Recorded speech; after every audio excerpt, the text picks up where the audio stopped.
Maayong gabi mga angkolog, mga auntie. Tugutin sa ninyo na mga ini sa tagkatahuran ini mga orasaha. Magandang gabi po sa inyo. Show! Ayan, show as in kabisyo. Ayan, kumustang lagay po natin mga kabisyo?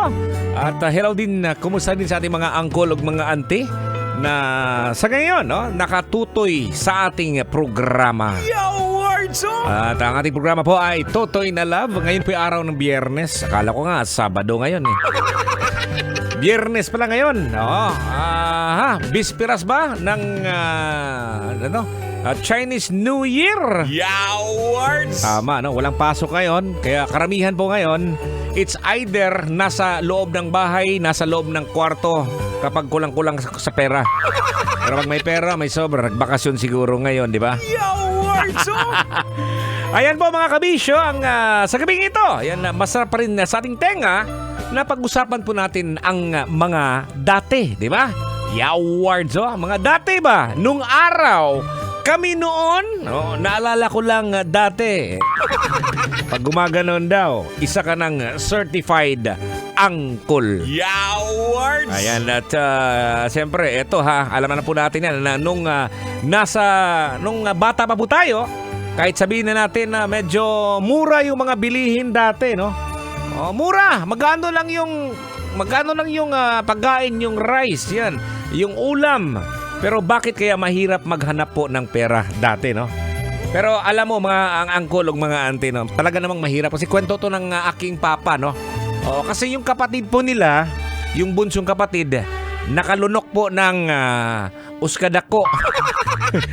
25 centavos siguro yun, no? Nakalunok po ng pera.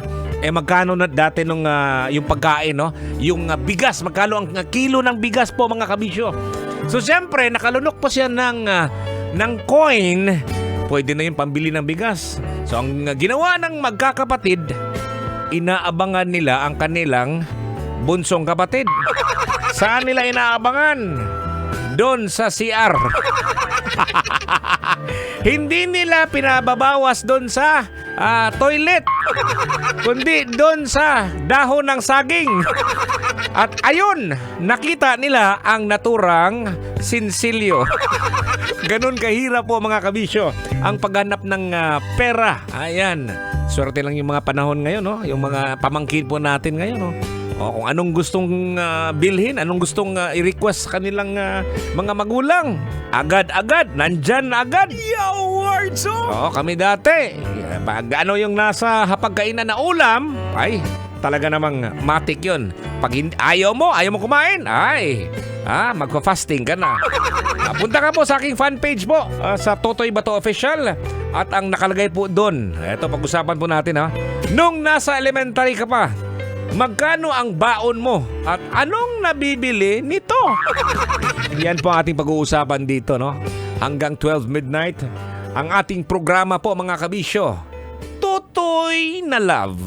Dito lang po yan sa 90.7 Love Radio. Maayong gabi po, no? Sa ating mga kabisyo na nasa lansangan ngayon, no? Enjoy lang natin ang ating araw, ang ating gabi, dahil wala pong traffic. Yawards! Yun! Sasakyan si Ka